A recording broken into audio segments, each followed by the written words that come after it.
Hey everybody, it's Deanna, and I am here, Fearless Entrepreneurship Live, and I got my girl with me, Edie Clark. How are you, Edie? Hey, I am doing fabulous. How are you doing? That's awesome, awesome. It's so good to see you. Oh, it's so good to see you too. It really is, because last time we saw each other was in Chicago at the conference. Both you and I spoke at the conference. Yes. As well as Vanessa, who I've got. Vanessa, if you're watching this, I got your email. I'm going to message you back. After this, I'm not ignoring you.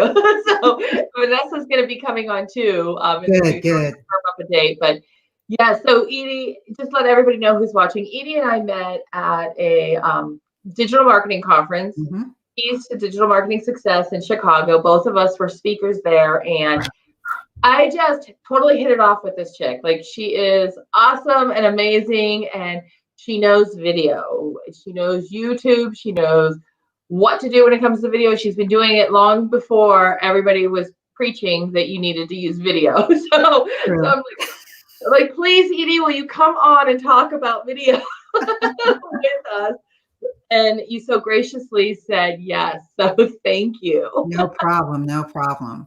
I love talking about video and I love talking about YouTube. So I have no problem helping you out.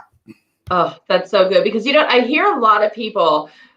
I mean, I use video. I like video. I've had this long time desire for my YouTube channel to build up an audience that way. Now that I'm using StreamYard, everything is going live on YouTube too, so which is kind of cool. But yeah, I absolutely want to build that up, and I know I'm not the only one that wants to build that as well. So we're talking today about using video to connect. Yes. A lot of people are using it right now, right? During this pandemic. Zoom.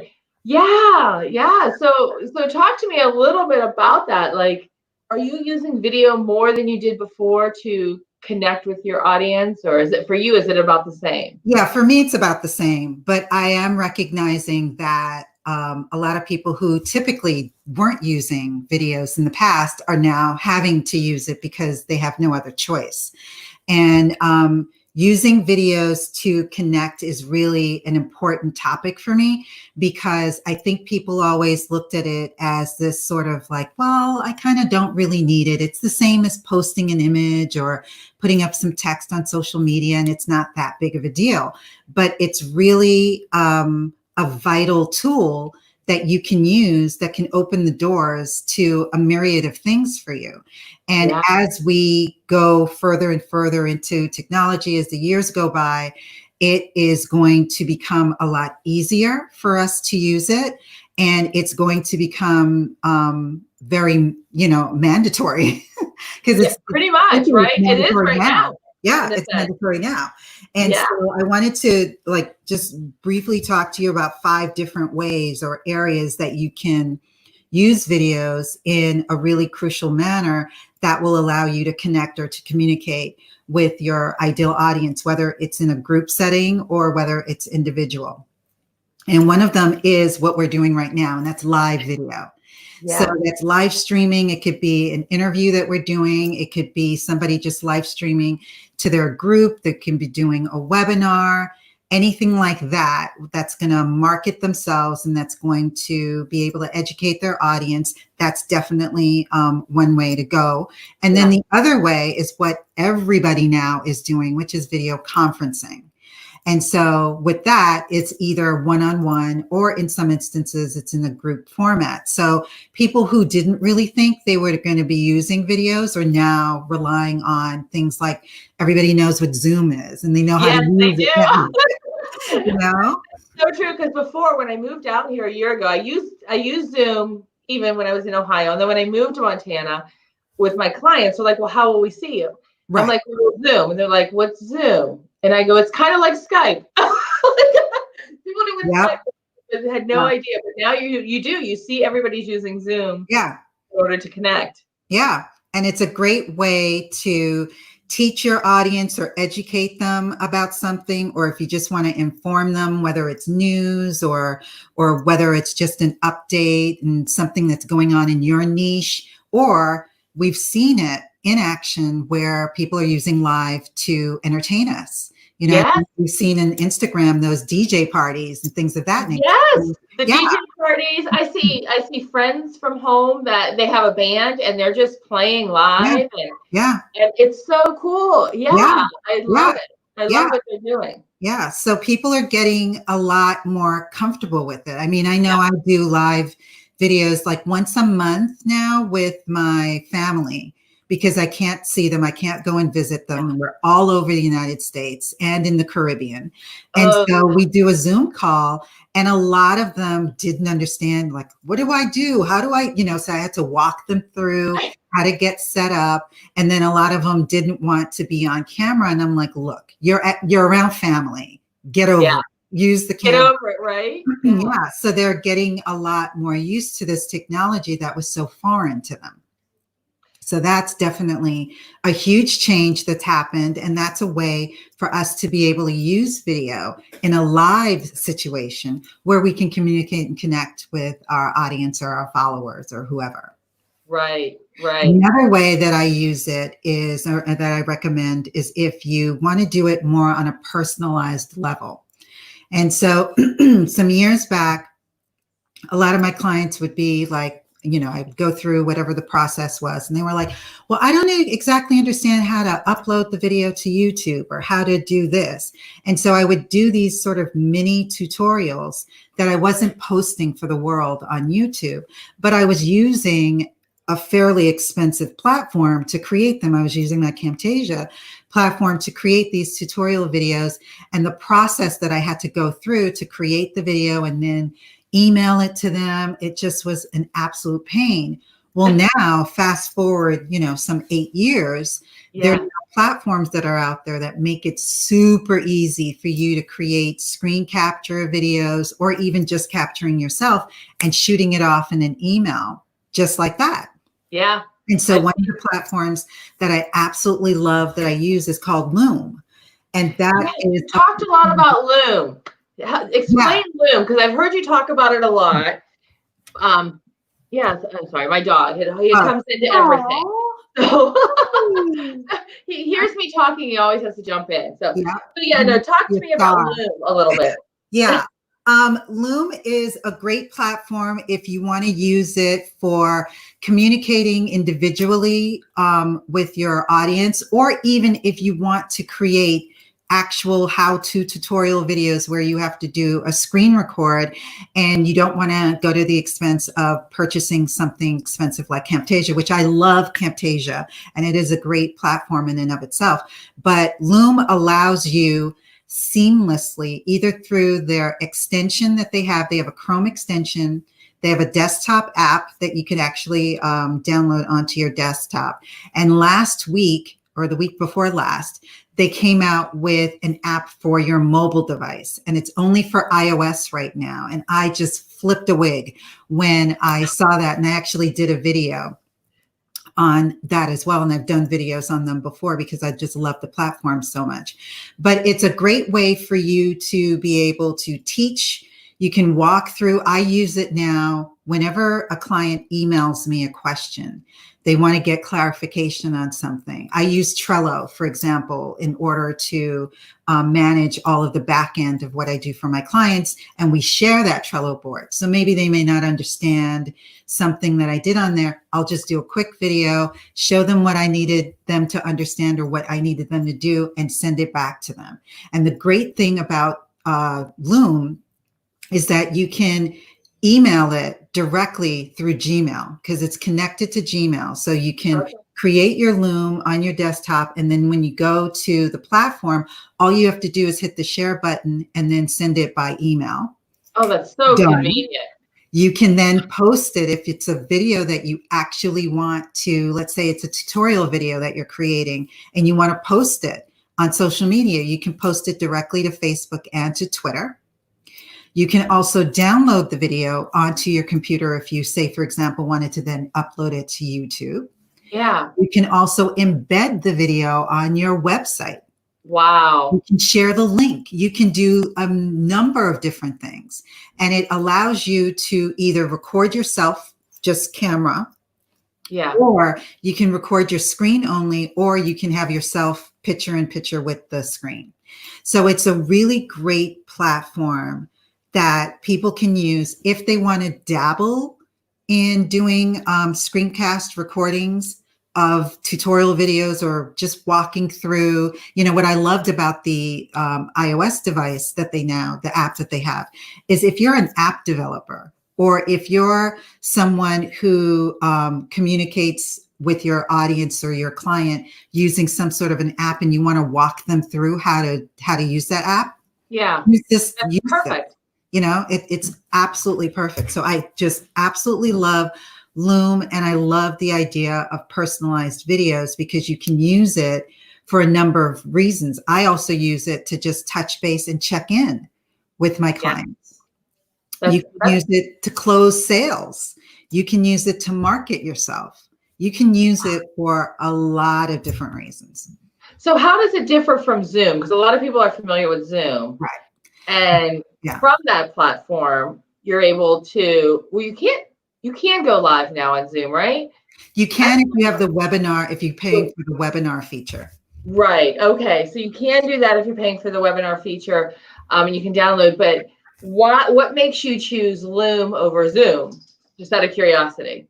Number one, the quality is better. The video quality is better. Number two, Zoom is more of a video conferencing platform, and Loom is not.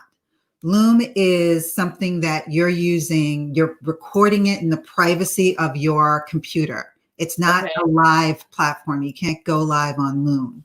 And it is set up in a way where it's just very convenient for you to share your videos and then get comments and reactions to those videos on this singular platform.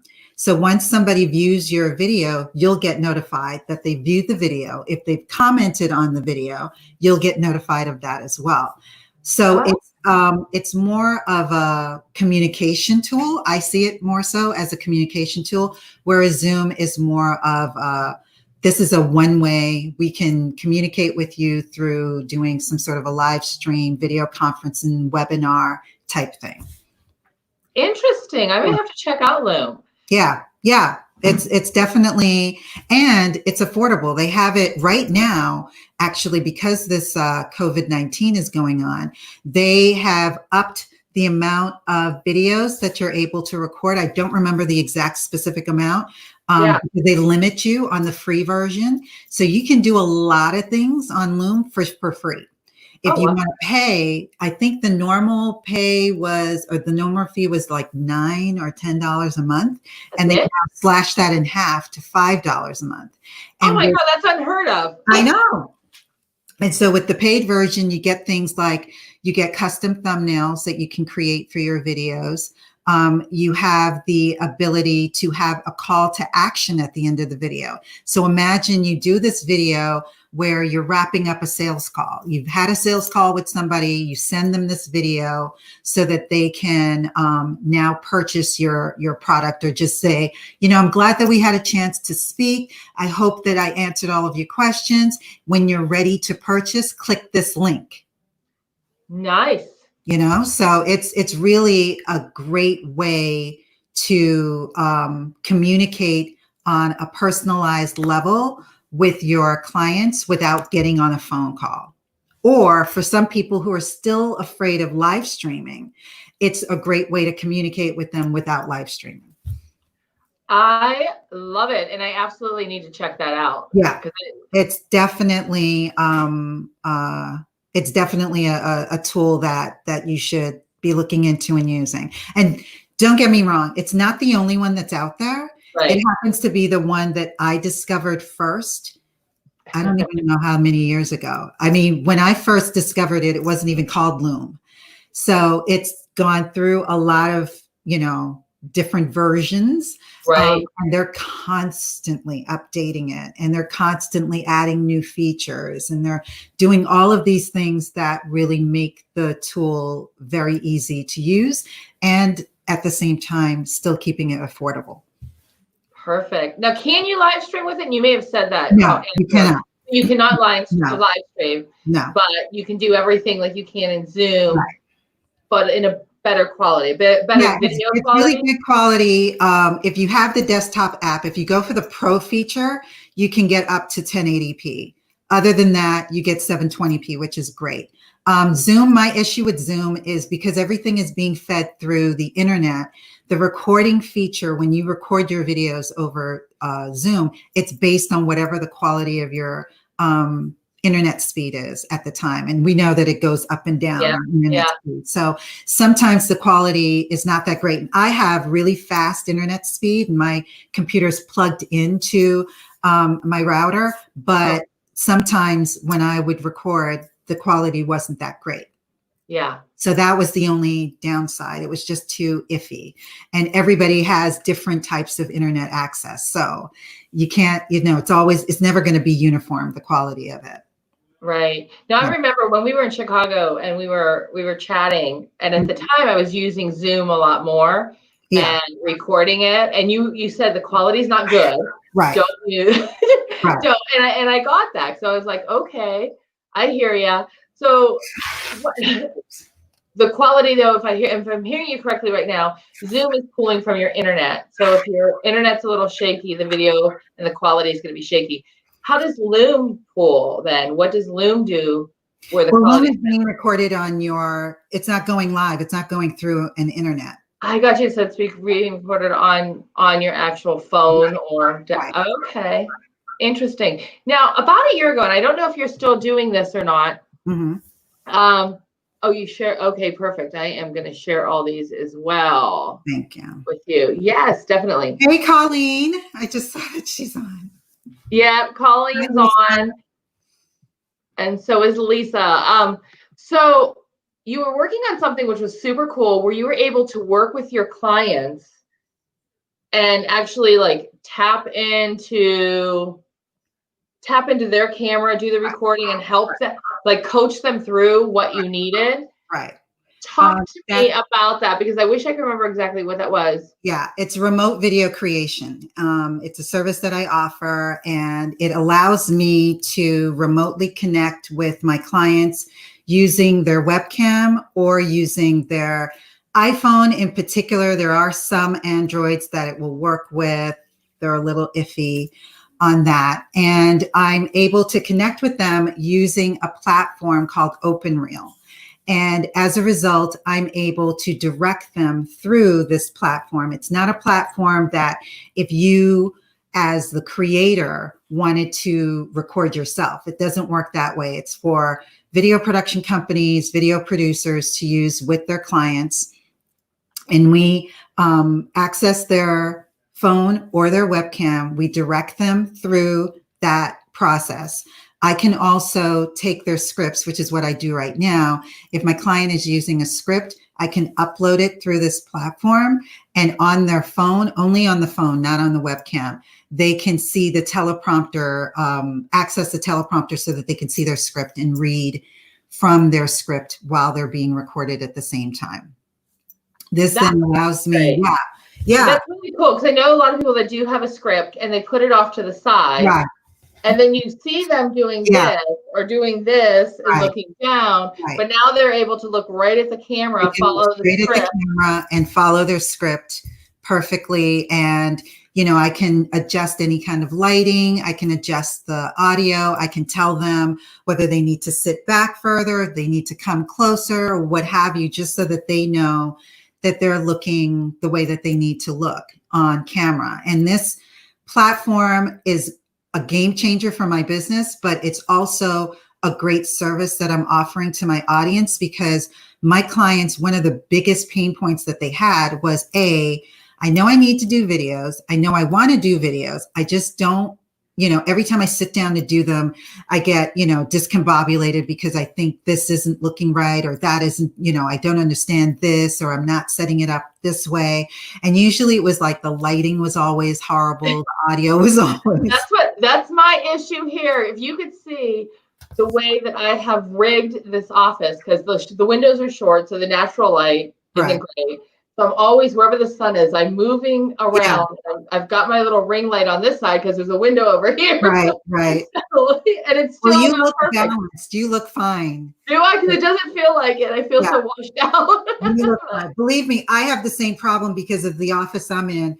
I'm sitting right in front of windows, but my porch has a awning on it. So even if it's sunny, unless it's super, super sunny, having the windows open isn't really going to do much for me. So I have to make sure that I'm flanked myself with lights on either side. And because I wear glasses. Oh, that makes it so much harder. Yeah.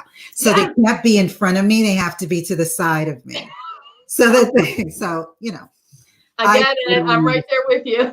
Yeah, I totally understand. Lighting is a pain in the butt, but that was always an issue for my clients. And then just being motivated to record more than one video at a time is a huge hurdle for a lot of people. So this commits them to sitting in one spot for a period of time so that we can record all of their videos at once. And I have a client right now that's doing 10 videos per session. And we get those 10 videos done in about an hour and a half. Wow. And she would never have done this otherwise. She would never get that many videos done otherwise.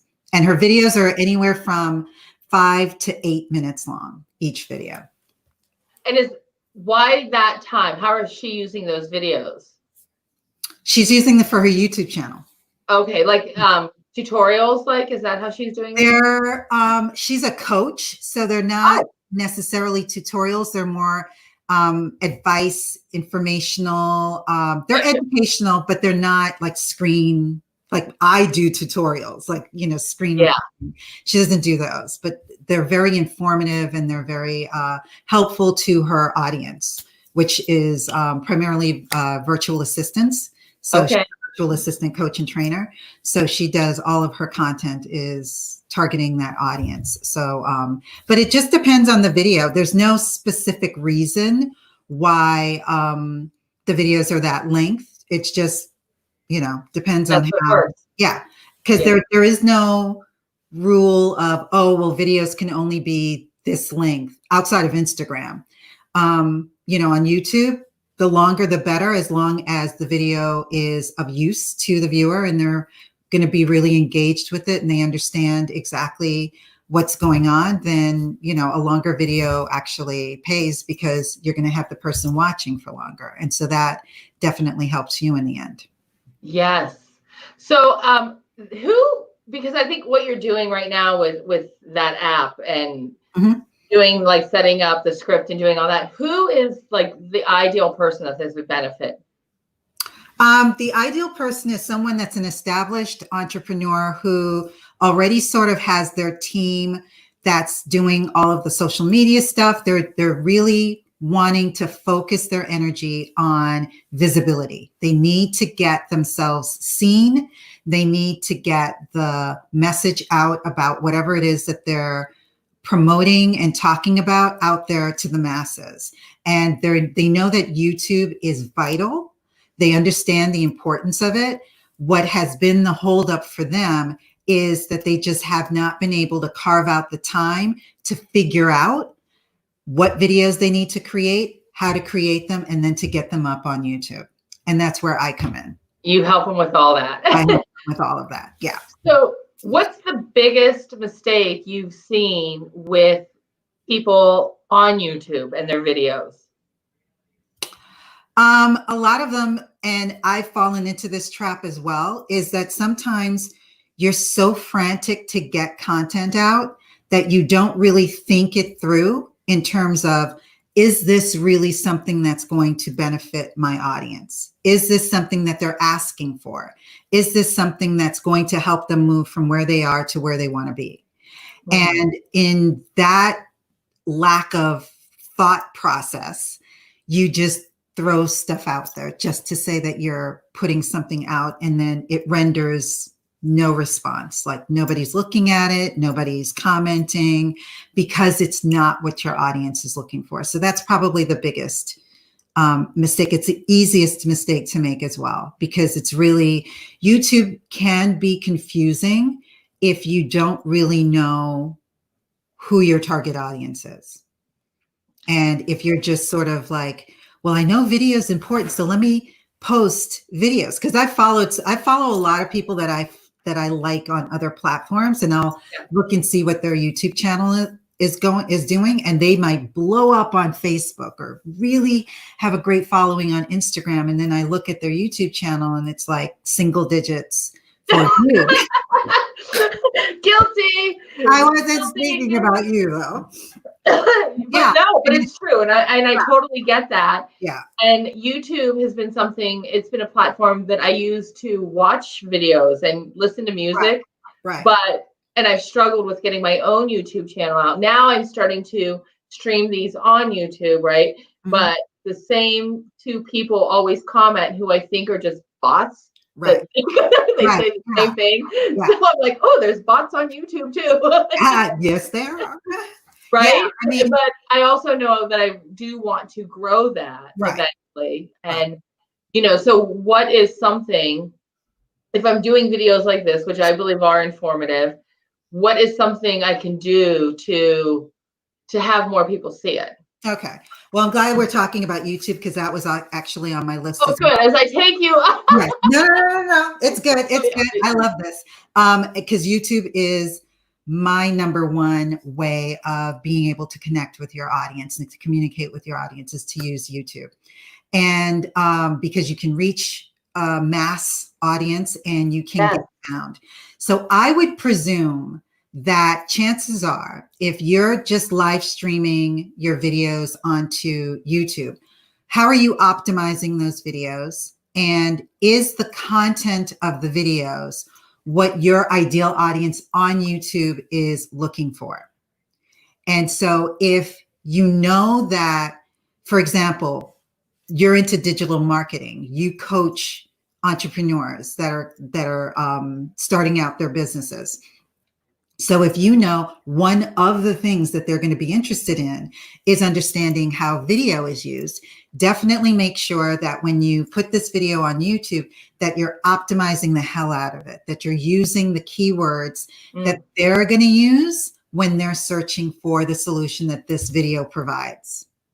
And do I use that in the description, or do I use that as a tag, or both? You use that everywhere. You use it in the title of the video. You use it in the description of the video, and you use them as many as you can in the tags. The tags allow you to use up to 500 characters, and tags are not singular words. They are groups of words. Okay, good to know. I think I use singular right now, so that's where I'm making a mistake. Singular is sort of the way that everybody has always talked about. When you get into business and you start your business, you have to niche down. Yeah, you kind of have to do that with your tags as well. But it's like niching up, because you don't want to use a singular word. For example, video. The keyword video probably would garner billions of videos. Yeah. That's way too big for you. But if you're specifically saying how to use videos to connect with your audience as the keyword, yes, that could be something that somebody might actually be searching for. Okay. I want to be able to connect with my audience using video. They type that in, because we know how we use Google. We ask Google questions. We do questions. And Google is owned, or YouTube is owned by Google. So you do the same thing in YouTube. And so if somebody is typing in that or using videos, even those keywords, that's going to allow your video to pop up. Love it. Elizabeth made a comment saying, I've been treating YouTube as a repository of videos, not as a marketing tool. Need to rethink that. Elizabeth, you're not alone. I did that when I first started, because when I first started, I didn't know anything about YouTube. I didn't come from a YouTube world. I came from a video world. And so I understood editing, and I understood, production companies and post-production companies and all of that kind of stuff. YouTube was Greek to me. So when I learned about it, I'm like, what? I could store my videos. I could host my videos on there for free? What? Count me in. And that's what I did for years, for like the first 2 years of my business. That's what I did. And then I started seeing other people were getting like views and they were getting all these subscribers. And I'm like, well, why am I not getting anything? I have videos up there, but they weren't optimized. They weren't videos that my audience wanted. I don't even think I really had a full appreciation or understanding of who my audience was at the time. So I didn't know what the hell they were looking for. So I totally can relate to Elizabeth because I've been there, done that. I can as well too. I definitely can, Elizabeth, because I've been doing it. Yeah. And again, YouTube is still very new to me as a marketing tool. Right.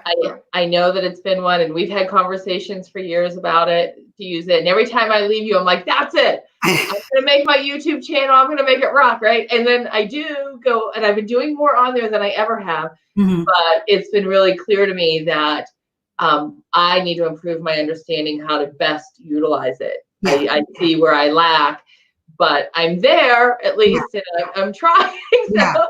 And this is a great time for people who have been avoiding it for whatever reason to do it, because I can speak for myself. A couple of my clients put me on pause because of the COVID-19. So that freed up some time for me. And so I'm using that time now to get back into creating videos on a consistent basis. So if anybody out there has time, whether it's just, an hour a day or whatever, that you can sit down and you can make a list of all of the video topics that you would want to create based on conversations that you've had with your audience, based on comments that they've left on social media posts or what have you, and then create those videos and put them up on YouTube. That would be a great opportunity for you to start to nurture and develop, because consistency pays on YouTube. If you're consistent, then your channel is going to build and build and build. The weird thing about me, I preach a lot for people to have their YouTube channel, and my goal is to make all of my clients shine. I'm not in this for me to shine. I want everybody that I work with to be the star. So I therefore neglected my YouTube channel for quite a while. But the interesting thing, and this is the power that YouTube has, and I use it. Sometimes I'm embarrassed to say it because I'm like, until now, I wasn't really uploading videos as regularly as I could. Yeah. But the power of video and YouTube is so powerful that I can go months, I can go a year without posting videos, and my channel is still growing. People are still seeing, I just started back recently uploading weekly videos, and I got a few posts of people saying, oh my God, I missed you. Thank God you're back doing videos again. And it's like, you never really realize who's actually looking at your content and how it helps them. Because the thing that I also want to impart on everyone as far as YouTube is concerned is that each and every one of us has a unique voice that only certain people can be able to learn from us. I'm not like any of the other gurus that are out there on YouTube. That's not me. Yeah. That's not my personality. I'm not a bubbly, I'm a little, bubbly today, but that's not kind of serious, and I'm very methodical in how I deliver. Right. Only a certain type of person's going to be, connect with that. Right. So somebody that can connect with me isn't going to necessarily connect with the next person that's talking about the same or similar topic. Right. So that's the one thing that we need to make sure that we understand, is that there is room for all of us. And you can use YouTube if you want to educate, if you want to inform your audience, if you want to entertain them, if you have some skill or talent that you can use to entertain them, by all means. And then also, if you're some sort of a motivational or inspirational type person, you can use YouTube and videos to do that as well. Love it. Love it. Did we hit all 5 of your points? No, there's 2 more. Okay, go ahead. I'm like, I don't think we did. And I'm like, I'm watching. I told you 30 minutes and we're just going. We're over that, which is cool. So let's do the next 2. Okay, so I'll do the next two really quickly. You don't have to do it quickly. You're good. Go ahead. So the next one that is actually more trending now than it was before, even though there were elements of it that we used to do, is interactive videos. Now, everybody who's ever been on YouTube has interacted with the video when somebody says, you know, they're talking about whatever the topic is. And if you want to see my previous video, click on the link above. And if you click on that, that's sort of an ability to interact with the video, as well as at the end of the video when you can click on the next video that you want to see and things of that nature. But interactive videos goes now a little bit deeper, and it used to be a method that high-end, you know, Fortune 500 companies were using, and they were probably using it more inner office and with their specific clients, as opposed to putting them on YouTube, because it wouldn't work on YouTube. But interactive videos are a way for you to communicate with your audience through demonstrating something, explaining something, educating them about something, and most importantly, about getting feedback. And these videos allow you to direct the viewer, to direct the process of how they're going to view the video. So for example, I have an example on my website, ediclark.com. If you go on there, you'll be greeted with an interactive video. Let's say you want to, let's say, Deanna, that you have a quiz that, or a survey that you typically send out to your audience, and you want to get feedback. You want to know, well, are they interested in A or are they interested in B? And if they're interested in B, then are they, you know, this type of person, and is this what they want? And that way you can really hone in on who's coming to your website and what are their needs. Yeah. And so this is something that used to be super expensive. Thousands of dollars expensive. And now there are a lot of companies that are coming out that are making it super affordable and making it easy, if you have the time and the patience, to create videos on your own. So this is just a really great way for you to communicate and, most importantly, interact with your audience and allow them to be more engaged with your content, as opposed to just sitting there and watching it. It's asking them to take action as they're watching the video. Right. So like using the polls and things like that. Right. Exactly. And so this is a new way for people to really get a better pulse on what's happening with their audience and with their viewers. And so the one that I'm using is, I want to understand, you know, are you selling products or are you selling services? And then I talk about the importance of video for both. And then I go into, you know, what's your view on video?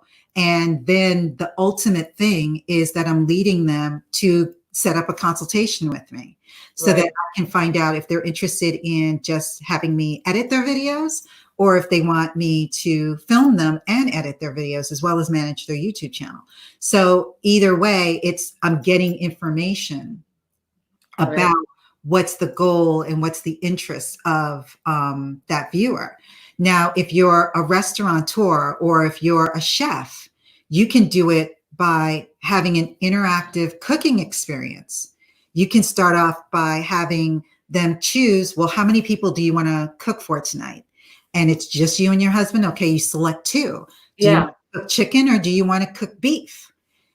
Do you want to cook Italian? Do you want to cook French? You know, all of those things. And then it gives you more information as you're going along. So it's this immersive, interactive experience that will make it memorable for your audience, and they won't soon forget it. So that's a great way, because you want videos to obviously advance the know, like, and trust factor.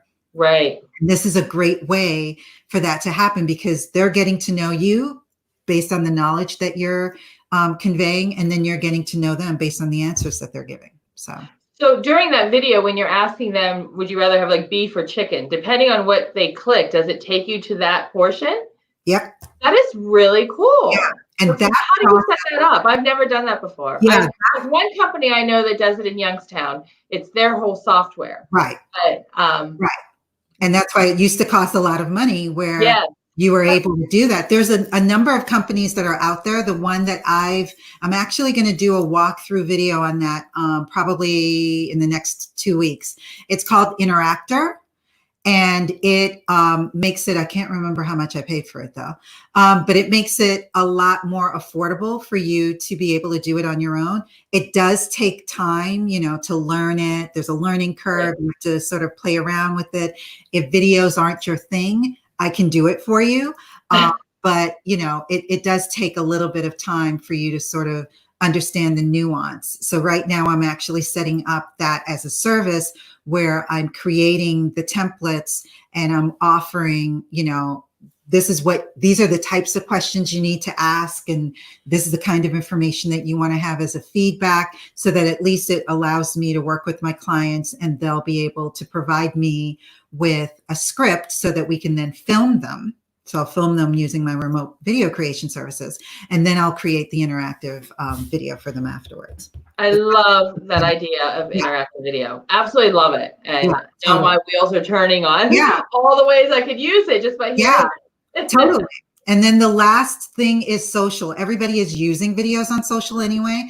And, when I first came into this, I started my business in 2012. YouTube was it for video. And now every single platform is incorporating video. So that just tells you how vitally important it is when you see every single platform using it. But one of the unique things that you can now do on all of these social media platforms, which I'm sure people are doing as well, is they're interacting with their connections or with the people that they follow using personalized videos on those platforms by doing video messages or audio messages. And almost all of the platforms either have both, or they at least have audio, your ability to record an audio message to whoever it is that you want to communicate with. So for example, on LinkedIn, if somebody comments on one of my posts, I can respond, and they're a connection of mine. I can respond with either a video message or an audio message, thanking them and maybe perhaps asking them another question. Then that creates a dialogue that can be developed. So don't ignore the opportunity to use video across the board in every platform, on every software, everywhere, because this is a crucial way that you'll be able to communicate and connect with your audience, your followers, your clients, your prospects, whoever they are. Right. I have, actually, there's two people that are in my private membership group, the Entrepreneur Society, and they did something really cool and sent like these little note cards out. And the woman who owns one of the companies, she called and said it was so cool. I sent it to like a group of people, and the one guy responded, texted me back, but sent a video thanking her and saying what a cool idea this is. And that video, for her to reach back out to me, which, and say, oh my gosh, so-and-so responded this way. And it was so cool. It was so much more personal to get that video response back than just a simple text going, cool idea. Yeah. Right. So, I mean, a huge impact on them.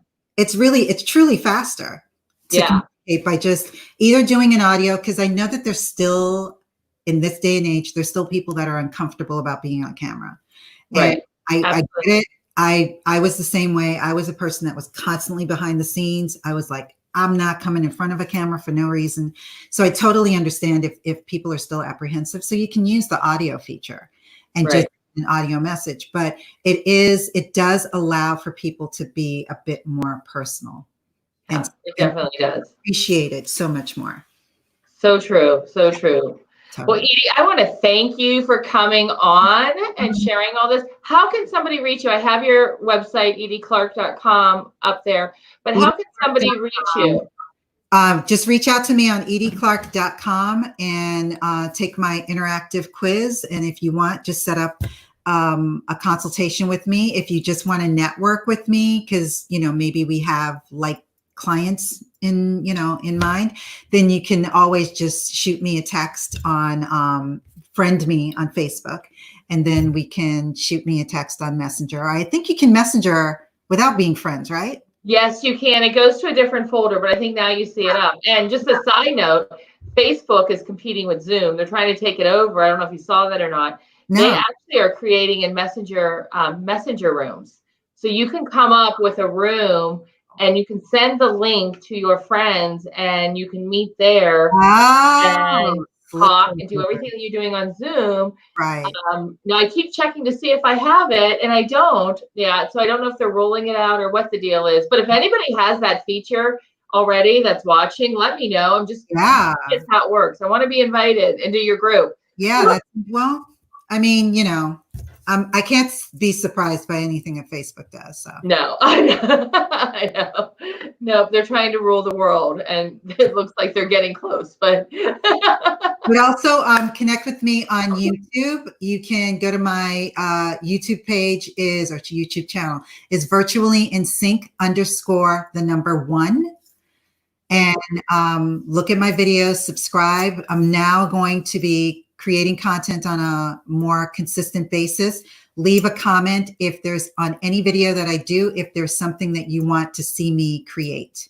If there's a video that typically my videos are tutorial videos, they're walkthroughs. I'm going to be doing featurettes, which are any platform that I normally would use. If there's some new feature that's coming out, I'm going to be doing these short little featurettes. So I like to just showcase apps, softwares, platforms that I like, that I find, you know, helpful to my business, because for a long time I would find these things, keep them to myself, and then maybe I'm having a conversation with you and you're like, what? That's really interesting. And then I'm like, oh yeah, I guess I should. So I'm doing that now because I keep have all of these cool things and I keep forgetting to share that out. So yeah. Well, thank you so much for being on. Love and appreciate you, Edie. Great seeing you. I know, you too. You too. All right. And everybody's watching. We'll catch you next time. Thank you. All right. Take care. Bye. Bye. Bye.